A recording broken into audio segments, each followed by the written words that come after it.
pada tahap awal kehidupan manusia sendiri. Mereka menyebutnya sebagai stem cell atau sel punca.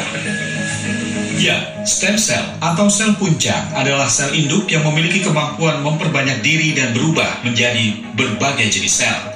Tingginya kemampuan regenerasi sel punca membuatnya mampu memperbaiki kerusakan sel, jaringan, hingga sistem imun.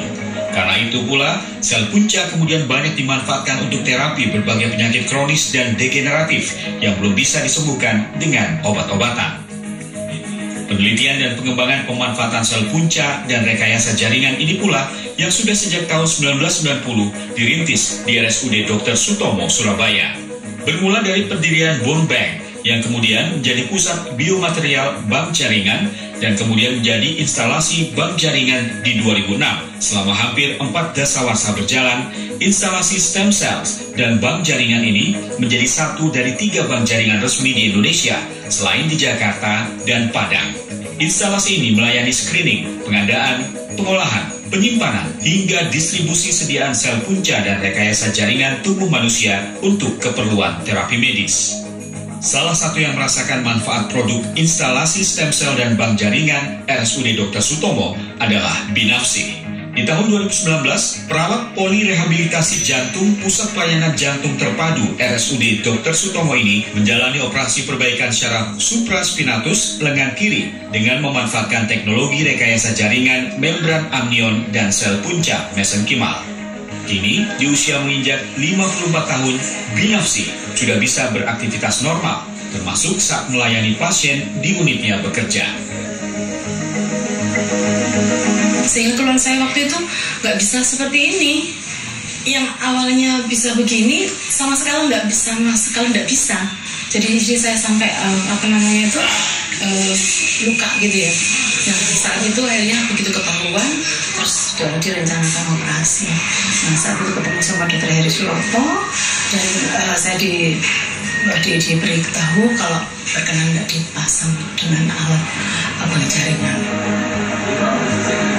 Dr. Heri Suroto, Kepala Instalasi Stem Cells dan Bank Jaringan RSUD Dr. Sutomo, mengakui meski proses produksinya sangat kompleks, minat pemanfaatan terapi sel punca dan rekayasa jaringan dari tahun ke tahun memang terus meningkat. Terlebih untuk kasus perbaikan dan trauma penyakit terkait muskuloskeletal atau di bidang ortopedi. Pada saat kita bandingkan antara pasien yang tidak ditambah stem cell amnion membran dengan yang ditambah, maka ada percepatan dari regenerasi saraf dan ada penguatan daripada kekuatan ototnya, sehingga itu merupakan suatu harapan baru pada kondisi di mana dalam tanda petik tidak ada harapan. Dalam setahun, sekitar 50 hingga 100 pasien menerima manfaat terapi ini di RSUD Dr. Sutomo. Teknologi berbasis stem cell dan rekayasa jaringan juga terus berkembang dan dilanjutkan hingga kini. Tetapi kita juga terus melakukan pengembangan untuk bone marrow termasuk umbilical cord blood. Ya. Nah, kemudian sekretum atau sekresi dari stem cell tadi juga menjadi satu produk dari stem cell. Yang ketiga adalah rekayasa jaringan. Nah, rekayasa jaringan itu adalah kombinasi antara sel dan jaringan. Ya. Atau kombinasi antara jaringan dengan sekretum, itu juga suatu rekayasa jaringan. Menurut Profesor Ferdiansyah, salah satu pelopor dan ahli stem cell di RSUD Dr. Sutomo, saat ini iming-iming keberhasilan pengobatan sel punca terlanjur menyebar, layaknya euforia, sehingga rentan disalahgunakan. Kasus terakhir terjadi di Magelang setelah BPOM mengungkap klinik stem cell ilegal yang dijalankan oleh seorang dokter hewan. Padahal sejauh ini Kementerian Kesehatan baru mengizinkan terapi sel punca digunakan untuk 15 standar terapi penyakit terkait ortopedi. Ferdiansyah juga menghitung butuh setidaknya 7 tahun untuk pengembangan klinik berbasis stem cell, mulai dari tahapan riset hingga terapannya dengan memenuhi sejumlah syarat, mulai dari lab terstandar, SDM berkompetensi sesuai bidang ilmu, serta standar terapi yang telah disetujui Kemenkes. Jadi bukan terapi abal-abal. Jadi tidak melarang penggunaan stem cell untuk penyakit di luar ortopedik yang belum terstandar.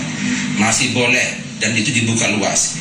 Tapi dengan syarat-syarat masuk kelompok translational research, kita menyebutnya begitu, sehingga nanti semua hasil research, semua datanya bisa kita kolek, dianalisis, dan telah di-approve oleh Komite Etik Rumah Sakit dan juga regulator kita, yaitu Kemenkes dan BPOM. Terapi sel puncak memang jawaban untuk penyakit yang belum bisa disembuhkan. Metode pengobatan konvensional, meski menjanjikan, terapi sel puncak serta rekayasa jaringan harus dilakukan tenaga ahli yang kompeten di fasilitas kesehatan yang telah ditunjuk Kementerian Kesehatan, sehingga produk dan prosedurnya dipastikan terjamin. Alan Maulana, Ganjar Wicaksono, Surabaya, Jawa Timur.